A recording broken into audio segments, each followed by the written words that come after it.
গতকাল ৮ই জানুয়ারি পশ্চিমবঙ্গ সরকার ছাত্রছাত্রীদের জন্য দুটি প্রকল্পের শুভারম্ভ করেছেন, একটি ইন্টার্নশিপ এবং আরেকটি যোগ্যশ্রী প্রকল্প। তো যোগ্যশ্রী প্রকল্পে ইতিমধ্যে আবেদন প্রক্রিয়া শুরু করে দেওয়া হয়েছে। অনলাইন আপনার হাতে থাকা মোবাইলের মাধ্যমেই এই যোগ্যশ্রী প্রকল্পে আবেদন করতে পারবেন। তো আজকে এই ভিডিওর মাধ্যমে দেখে নিচ্ছি এই যোগ্যশ্রী প্রকল্পে আপনি কিভাবে আবেদন করবেন, স্টেপ বাই স্টেপ দেখিয়ে দিচ্ছি।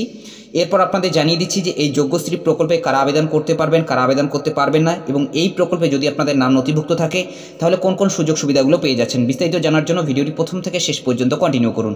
প্রথমত আমরা দেখে নিচ্ছি যোগ্যশ্রী প্রকল্পে আপনি অনলাইন কিভাবে আবেদন করবেন। এর জন্য আগে আপনাদের গুগল অথবা ক্রোম ব্রাউজারে চলে যেতে হবে। আপনার হাতে থাকা মোবাইলের মাধ্যমেই কিন্তু এই কাজটি করতে পারবেন। গুগল অথবা ক্রোম ব্রাউজারে এসে সার্চ দেবেন wbbcdev.gov.in লিখে অফিসিয়াল ওয়েবসাইটে কিন্তু চলে আসবেন। ওয়েবসাইটের উপরেই কিন্তু আপনি এই ধরনের দুটি নোটিশ দেখতে পারবেন। বাদিকে রয়েছে the online application facility for pre examination training for JEE NEET WBJEE 2025 is open from 15/12/2023 অর্থাৎ ডিসেম্বর মাসের 15 তারিখে কিন্তু এটি ওপেন হয়েছে, যা চলবে 10/1/2024 তারিখ পর্যন্ত। এবং নিচেই রয়েছে অ্যাপ্লাই নাও, এবং তার ডান দিকে কিন্তু দেখতে পাচ্ছেন আরেকটি নোটিশ, যেখানে কিন্তু group B, group C, group D এই যে চাকরিগুলো রয়েছে এই চাকরিগুলোর জন্য কিন্তু প্রশিক্ষণ দেওয়া হবে। এটার কিন্তু এখনও পর্যন্ত আবেদন প্রক্রিয়া শুরু হয়নি, যেটি কিন্তু ফেব্রুয়ারি মাসে শুরু হবে। তো এই যে বাদিকের অ্যাপ্লাই নাও অপশনটি রয়েছে, এই অ্যাপ্লাই নাওয়ের উপরে ক্লিক করে দেবেন এবং এই সমস্ত এক্সামের জন্য কিন্তু আপনি প্রশিক্ষণ নিতে পারবেন। এবং দেখতেই পাচ্ছেন প্রি এক্সামিনেশন ট্রেনিং JEE রয়েছে, এরপরে রয়েছে নিট 2025, এবং দেখতে পাচ্ছেন pre examination training JEE WBJEE NEET 2025। এখানে প্রথমত রয়েছে অ্যাডভার্টাইজমেন্ট, এরপর নিচে রয়েছে অ্যাপ্লাই নাও, এবং তার নিচে রয়েছে ডাউনলোড অ্যাকনোলেজমেন্ট, এবং তার নিচে রয়েছে অ্যাপ্লিকেশন ফর্ম। যদি এই অ্যাপ্লিকেশন ফর্মের উপরে আপনি ক্লিক করেন তাহলে কিন্তু অফলাইনের ফর্মটি আপনি ডাউনলোড করতে পারবেন। তো যেহেতু আমরা অনলাইন আবেদন করব, এই জন্য এই যে দ্বিতীয় নম্বর অপশনটি রয়েছে অ্যাপ্লাই অনলাইন, এটার উপরে ক্লিক করে দেবেন। অ্যাপ্লাই অনলাইনের উপরে আপনি যখনই ক্লিক করে দেবেন একটি ফর্ম কিন্তু ওপেন হয়ে যাবে। এই ফর্মটি কিন্তু আপনাকে পূরণ করতে হবে। প্রথমত আপনাকে ডিটেলসগুলো দিতে হবে নিজের। দেখতে পাচ্ছেন প্রথমত রয়েছে অ্যাপ্লিক্যান্টস নেম, অর্থাৎ যিনি আবেদন করছেন তার নাম কিন্তু এখানে দিতে হবে, ফুল নেম এখানে দিয়ে দেবেন। ডেট অফ বার্থটি এখানে এই ক্যালেন্ডারের মাধ্যমে সিলেক্ট করে নেবেন। এরপর এখান থেকে জেন্ডারটি সিলেক্ট করে নেবেন, মেল ফিমেল। এরপর এখান থেকে কাস্টটি সিলেক্ট করে নেবেন, SC ST আপনার ক্ষেত্রে যেটি প্রযোজ্য হবে সেটার উপরে টিক দিয়ে দেবেন অথবা সেটি সিলেক্ট করে নেবেন। এরপর এখানে আধার নম্বর বসাতে হবে, অ্যাপ্লিকেন্টের যিনি আবেদন করছেন তার কিন্তু এখানে আধার নম্বর বসাতে হবে।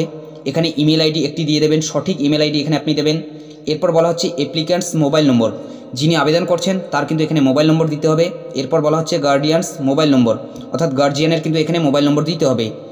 নিচেই বলা হচ্ছে নেম অফ প্রেজেন্ট ইনস্টিটিউশন, অর্থাৎ বর্তমানে যে প্রতিষ্ঠানে আপনি পড়ছেন সেই প্রতিষ্ঠানের নামটা কিন্তু এখানে লিখতে হবে।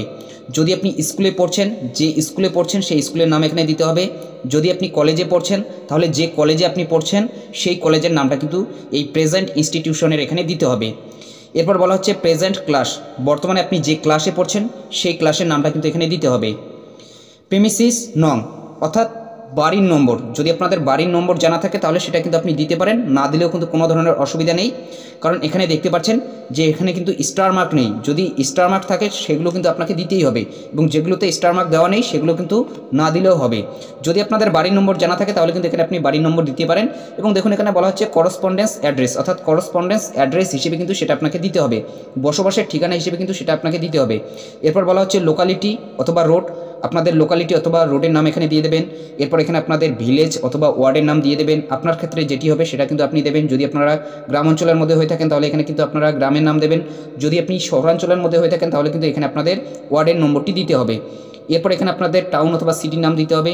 এখান থেকে ডিস্ট্রিক্টটি সিলেক্ট করে নেবেন, আপনার যে জেলা হবে সেই জেলাটি এখান থেকে আপনি সিলেক্ট করে নেবেন। এরপর এখান থেকে ব্লকটি সিলেক্ট করে নেবেন। এখানে আপনাদের পুলিশ স্টেশনের নামটি লিখে দেবেন, এখানে পোস্ট অফিসের নামটি দিয়ে দেবেন, এখানে পিনকোডটি দিয়ে দেবেন, এবং এখানে দেখতে পাচ্ছেন স্টেট কিন্তু ওয়েস্ট বেঙ্গলই রয়েছে। এবং নিচেই দেখুন বলা হচ্ছে correspondence address and permanent address are same, যদি আপনাদের করসপন্ডেন্স অ্যাড্রেস এবং পার্মানেন্ট অ্যাড্রেস সেম হয়ে থাকে তাহলে এই চেকবক্সের উপরে ক্লিক করে দেবেন। করসপন্ডেন্স অ্যাড্রেসে আপনি যেগুলো ফিল করলেন সেগুলো কিন্তু অটোমেটিক্যালি এখানে পূরণ হয়ে যাবে, অর্থাৎ যদি আপনাদের করসপন্ডেন্স অ্যাড্রেস এবং পার্মানেন্ট অ্যাড্রেস সেম হয়ে থাকে তাহলে এই চেকবক্সের উপরে ক্লিক করে দেবেন, তাহলে কিন্তু নিচে আর আপনাদের পূরণ করতে হবে না। এবং যদি আপনাদের পার্মানেন্ট অ্যাড্রেসটা আলাদা হয়ে থাকে তাহলে এখানে দেখতে পাচ্ছেন যে পার্মানেন্ট অ্যাড্রেসগুলো রয়েছে এগুলো কিন্তু আপনাদের পূরণ করতে হবে।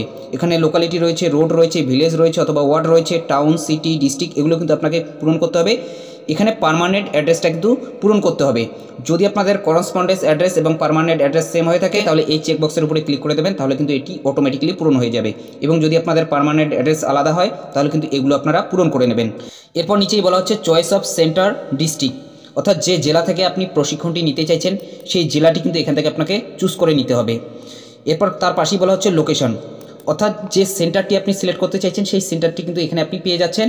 অর্থাৎ আমাদের জেলাতে দেখতে পাচ্ছেন এখানে কিন্তু 3টি সেন্টার রয়েছে, এই 3টি সেন্টারের মধ্যে যে কোনো একটি সেন্টার কিন্তু আমাকে চুজ করে নিতে হবে। তো আপনার বাড়ির পাশাপাশি যে সেন্টারটি হবে সেটি কিন্তু আপনি চুজ করে নেবেন। এরপর দেখুন এখানে বলা হচ্ছে এনরোল ফর ট্রেনিং, অর্থাৎ আপনি যেটার জন্য ট্রেনিংটা নিতে চাইছেন সেটা কিন্তু এখান থেকে সিলেক্ট করে নিতে হবে। প্রথমে রয়েছে JEE, এরপরে রয়েছে নিট। যদি আপনি জেইর জন্য করেন তাহলে এই জেইর উপরে টিক দিয়ে দেবেন, যদি আপনি নিটের জন্য করেন তাহলে নিটের উপরে টিক দিয়ে দেবেন। এরপর এখানে বলা হচ্ছে মিডিয়াম অফ ট্রেনিং, অর্থাৎ আপনি যে মাধ্যমে ট্রেনিংটা নিতে চাইছেন সেই মাধ্যমটা কিন্তু এখান থেকে চুজ করে নিতে হবে। প্রথমেই রয়েছে ইংলিশ, এরপরে রয়েছে বাংলা, অর্থাৎ যে ভাষাতে আপনি প্রশিক্ষণটা নিতে চাইছেন সেই ভাষাটি কিন্তু এখান থেকে সিলেক্ট করে নিতে হবে। যদি আপনি বাংলা ভাষাতে প্রশিক্ষণটা নিতে চাইছেন তাহলে এই বাংলার উপরে টিক দিয়ে দেবেন, যদি আপনি ইংলিশ ভাষাতে সেটা নিতে চাইছেন তাহলে কিন্তু ইংলিশের উপরে টিক দিতে হবে। এরপর নিচেই বলা হচ্ছে এক্সাম নেম, ইয়ার, এবং এখানে দেখতে পাচ্ছেন যে এখানে কিন্তু 10 রয়েছে, অর্থাৎ 10 পাসের কিন্তু এখানে আপনাকে ডিটেলসটা দিতে হবে। এক্সাম নেমটা এখানে দিয়ে দেবেন মাধ্যমিক পাস অথবা মাধ্যমিক দিয়ে দেবেন। এরপর এখানে ইয়ারটি দেবেন, অর্থাৎ যে বছরে আপনি পাস করেছেন মাধ্যমিক সেই বছরটা এখানে দিয়ে দেবেন। মার্কস, অর্থাৎ কতগুলো আপনি নম্বর পেয়েছিলেন সেই নম্বরটা এখানে দেবেন। এরপর এখানে পার্সেন্টেজটা দিয়ে দেবেন। এরপর বলা হচ্ছে নেম অফ ইনস্টিটিউশন, অর্থাৎ যে প্রতিষ্ঠান থেকে আপনি পরীক্ষাটা দিয়েছেন সেই প্রতিষ্ঠানের নামটা এখানে দিতে হবে। আপনি যে স্কুল থেকে পরীক্ষাটা দিয়েছেন মাধ্যমিক পরীক্ষা সেই স্কুলের নামটা কিন্তু এখানে দিতে হবে, অর্থাৎ যে স্কুলে আপনি মাধ্যমিক পড়েছেন সেই স্কুলের নামটা কিন্তু এখানে আপনি দিয়ে দেবেন। এরপর নিচেই বলা হচ্ছে প্যারেন্টস অথবা গার্ডিয়ান ডিটেল কিন্তু এখানে দিতে হবে, অর্থাৎ এখানে কিন্তু এখন গার্ডিয়ানের ডিটেলটা দিতে হবে। এখানে ফাদার্স নেম দিয়ে দেবেন, এখানে ফাদার্স অকুপেশন দেবেন, অর্থাৎ বাবা কি করে সেই জবের নামটা কিন্তু এখানে দিতে হবে। মাদার্স নেম এখানে দিয়ে দেবেন, মাদার্স অকুপেশন এখানে দেবেন, যদি মা কোনো না করে তাহলে হাউস ওয়াইফ দিয়ে দেবেন। এরপর এখানে গার্ডিয়ান নেম, অর্থাৎ গার্জিয়ানের নাম এখানে দিতে হবে। যদি আপনার বাবাকে আপনি গার্ডিয়ান হিসেবে রাখতে চান তাহলে কিন্তু এখানে আপনার বাবার নাম দেবেন। এরপর গার্ডিয়ান অকুপেশন, অর্থাৎ আপনার বাবা কি করে সেটা কিন্তু এখানে দিতে হবে। এরপর বিজনেস অথবা অফিস নেম, আপনার বাবা যদি কোনো বিজনেস করে তাহলে সেই বিজনেসের নামটা অথবা অফিসের নামটা এখানে দিতে হবে। এরপর তার পাশেই বলা হচ্ছে বিজনেস অথবা অফিস অ্যাড্রেস, আপনার বাবা বিজনেস অথবা অফিস যেটা করেন তার অ্যাড্রেসটা কিন্তু এখানে দিতে হবে। অ্যানুয়াল ফ্যামিলি ইনকাম এখানে দিতে হবে, ব্যাঙ্ক ডিটেলস এখানে দেবেন, এবং এখানে অ্যানুয়াল যে ফ্যামিলি ইনকামটা দেবেন সেটা কিন্তু আপনাদের ইনকাম সার্টিফিকেট হিসেবে দেবেন। ব্যাঙ্ক নেম এখানে দিয়ে দেবেন আপনার, অর্থাৎ যিনি আবেদন করছেন তার কিন্তু ব্যাঙ্ক ডিটেলস এখানে দিতে হবে, অ্যাকাউন্ট নম্বর এখানে দিতে হবে, ব্যাঙ্ক নেম এখানে দিতে হবে, state bank, Punjab national bank, আপনার যে ব্যাঙ্কটি হবে সেই ব্যাঙ্কের নামটা এখানে দিয়ে দেবেন। এখানে ব্রাঞ্চের নামটা দিয়ে দেবেন, এখানে আইএফসি কোডটি দিয়ে দেবেন। এরপর এখানে স্টুডেন্ট ডকুমেন্ট কিন্তু বলা হচ্ছে, অর্থাৎ কিছু ডকুমেন্ট কিন্তু এখানে আপনাকে আপলোড করতে হবে। প্রথমেই বলা হচ্ছে attach passport size colour photo, image should be JPG PNG within 1 MB size, অর্থাৎ 1 MBর মধ্যে জেপিজি অথবা জেপিইজি পিএনজি যে কোনো ফরম্যাটে কিন্তু এখানে আপনাকে একটি পাসপোর্ট আকারের কালার ছবি কিন্তু আপনাকে আপলোড করতে হবে। এখানে রয়েছে চুজ ফাইল, এটার উপর ক্লিক করে দিয়ে সেটা কিন্তু আপনি আপলোড করে দেবেন। এরপর attach copy of 10 standard marksheet, অর্থাৎ 10 পাসের মার্কশিটটা কিন্তু এখানে আপনাকে আপলোড করতে হবে, সেটাও কিন্তু 1 MBর মধ্যে এবং PDF ফরম্যাটে সেটা কিন্তু আপনি আপলোড করতে পারবেন। চুজ ফাইলের উপর ক্লিক করে দিয়ে সেটা কিন্তু আপলোড করে দিতে পারেন। অর্থাৎ যদি আপনি ফোন দিয়ে এই কাজটি করেন তাহলে মোবাইলে ভালো করে ছবিটা তুলে নেবেন, সেটা PDF করে নেবেন। অনেক কিন্তু অ্যাপ পেয়ে যাবেন ছবি থেকে PDF করার জন্য, প্লে স্টোরে গিয়ে সার্চ দেবেন ইমেজ টু PDF, যে অ্যাপগুলো পাবেন সেই অ্যাপগুলোর মাধ্যমে কিন্তু আপনি ছবি থেকে PDF করে নিতে পারেন এবং সেই PDFটা এখানে কিন্তু আপলোড করে দিতে পারেন। এরপরে রয়েছে অ্যাটাচ কাস্ট সার্টিফিকেট, এখানে কিন্তু আপনাদের কাস্ট সার্টিফিকেট আপলোড করতে হবে, অর্থাৎ SC অথবা ST। Attach family income declaration, অর্থাৎ ইনকাম সার্টিফিকেট আপনাকে আপলোড করতে হবে, সেটা আপনি গ্রাম পঞ্চায়েত থেকেও কিন্তু নিতে পারেন, অথবা যদি আপনি ভিডিও থেকে নেন সেটাও কিন্তু হবে, এবং যদি আপনি ওয়ার্ডের মধ্যে হয়ে থাকেন তাহলে পৌরসভা থেকে কিন্তু আপনাকে সেই ইনকাম সার্টিফিকেটটা নিতে হবে। এরপর বলা হচ্ছে অ্যাটাচ ব্যাঙ্ক ডকুমেন্ট, অর্থাৎ ব্যাংকের পাসবুকের প্রথম পাতার যে ছবিটি রয়েছে সেটি কিন্তু আপনাকে আপলোড করতে হবে, সেটা কিন্তু PDF ফরম্যাটে এবং সেটাও কিন্তু 1 MBর মধ্যে হতে হবে। এখানে রয়েছে চুজ ফাইল, এটার উপর ক্লিক করে দিয়ে সেটা কিন্তু আপনি আপলোড করে দিতে পারেন। এরপর এখানে এই যে সিকিউরিটি কোডটি দেখতে পাচ্ছেন এটা এখানে বসাতে হবে এবং এই চেকবক্সের উপরে ক্লিক করে দেবেন, এরপর সাবমিট বাটনে ক্লিক করে দেবেন। যদি সমস্ত কিছু ঠিকঠাক থাকে তাহলে কিন্তু আপনি সাবমিট বাটনে ক্লিক করে দেবেন এবং আবারও একবার আপনি মিলিয়ে দেখে নেবেন যে সমস্ত কিছু আপনার ঠিকঠাক আছে কিনা। এভাবেই কিন্তু আপনাকে অনলাইন আবেদন করতে হবে। এরপর এখানে কিন্তু একটি আপনি অ্যাপ্লিকেশন নম্বর পেয়ে যাবেন, অর্থাৎ ফাইনাল সাবমিট করার পর কিন্তু একটি অ্যাপ্লিকেশন নম্বর আপনি পেয়ে যাবেন। ফাইনাল সাবমিট করার পর যে অ্যাপ্লিকেশন নম্বরটি পেলেন সেটার মাধ্যমে অ্যাকনোলেজমেন্ট স্লিপটি আপনি ডাউনলোড করতে পারবেন। এর জন্য 3 নম্বর যে অপশনটি রয়েছে ডাউনলোড অ্যাকনোলেজমেন্ট, এটার উপরে ক্লিক করে দেবেন। এটার উপর ক্লিক করতেই এই ধরনের ইন্টারফেস খুলে যাবে। এখানে আপনারা অ্যাপ্লিকেশন আইডিটি বসিয়ে দেবেন এবং এই সিকিউরিটি কোডটি এখানে বসিয়ে দেওয়ার পর লগইনের উপরে ক্লিক করে দেবেন। এবং যদি আপনি এই বিষয়ে কোনো কিছু জানতে চান তাহলে এখানে রয়েছে মেনু বার, এই মেনু বারের উপরে ক্লিক করে দেবেন। এরপর এখান থেকে একটু আপনারা উপরে তুলে নেবেন, এখানে এই যে রয়েছে কন্টাক্ট আস, এটার উপরে ক্লিক করে দেবেন। যদি কোনো বিষয়ে আপনাদের সমস্যা হয় তাহলে এখান থেকে কিন্তু সেটা সলভ করে দেওয়া হবে। তাছাড়াও এখানে কিন্তু একটি ইমেল আইডি দেখতে পাচ্ছেন, এটাতেও কিন্তু আপনি ইমেল করতে পারেন। চলুন এখন আমরা দেখে নিচ্ছি এই যোগ্যশ্রী প্রকল্পে কারা আবেদন করবে অথবা কিসের জন্য এখানে আপনি আবেদন করবেন। দেখুন এখানে বলা হচ্ছে যোগ্যশ্রী প্রকল্পের শুভ সূচনা 8ই জানুয়ারি 2024 অর্থাৎ গতকাল এটার শুভারম্ভ হয়েছে। এখানে বলা হচ্ছে সরকারি চাকরির প্রবেশিকা পরীক্ষা থেকে শুরু করে JEE, JEE, নিট, WBJEE পরীক্ষার জন্য তপশিলি জাতি ও আদিবাসী ছাত্রছাত্রীদের বিনামূল্যে প্রশিক্ষণ। অর্থাৎ এখানে কিন্তু বলা হচ্ছে তপশিলি জাতি ও আদিবাসী ছাত্রছাত্রীদের বিনামূল্যে প্রশিক্ষণ, JEE, নিট, WBJEE পরীক্ষার জন্য প্রশিক্ষণ। এবং দেখুন এখানে বলা হচ্ছে প্রকল্পটি গত 2 বছর ধরে চালু রয়েছে। রাজ্য জুড়ে বছরে 36টি সেন্টারে 1440 জন তপশিলি জাতীয় আদিবাসী ছাত্রছাত্রী প্রশিক্ষণ নিয়েছে।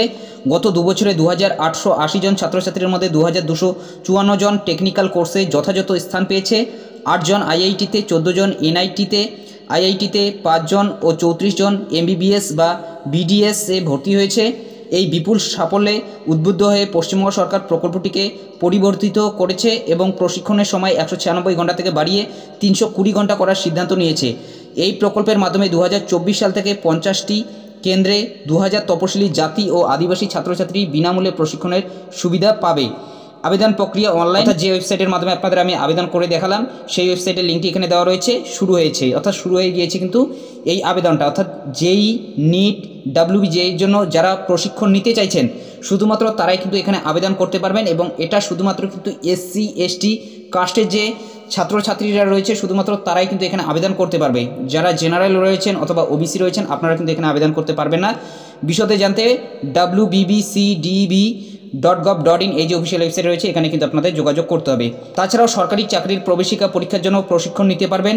দেখুন এখানে বলা হচ্ছে group B, group C, group D পদে নিয়োগের জন্য যে প্রাক পরীক্ষার প্রশিক্ষণ হয় সেটাও কিন্তু আপনি নিতে পারবেন। সেটার কিন্তু এখনও পর্যন্ত আবেদন প্রক্রিয়া শুরু হয়নি, সেটা শুরু হবে ফেব্রুয়ারি মাস থেকে। অর্থাৎ যদি আপনি কোনো সরকারি চাকরির পরীক্ষার জন্য প্রশিক্ষণ নিতে চাইছেন কিন্তু ফেব্রুয়ারি মাস থেকে শুরু হবে, সেটাও কিন্তু আপনি আবেদন করতে পারেন। শুধুমাত্র যারা JEE, নিট, WBJEE-র মতো পরীক্ষায় বসবে অথবা এই সমস্ত পরীক্ষা যারা দেবে তাদেরই জন্য কিন্তু প্রশিক্ষণের জন্য অনলাইন আবেদন প্রক্রিয়া শুরু হয়ে গিয়েছে। অর্থাৎ এখানে যদি আপনি আবেদন করেন তাহলে কিন্তু আপনি একটা প্রশিক্ষণ পাবেন অথবা একটা কোর্স কিন্তু আপনি করতে পারবেন। যেটা বাইরে থেকে আপনি করবেন সেখানে কিন্তু আপনাকে টাকা লাগবে। যদি আপনি এখান থেকে করেন তাহলে কিন্তু আপনাকে 1 টাকাও দিতে হবে না, বিনামূল্যে কিন্তু এখান থেকে আপনি প্রশিক্ষণ নিতে পারবেন। দেখুন এটা কিন্তু নাম দেওয়া হয়েছে যোগ্যশ্রী প্রকল্প।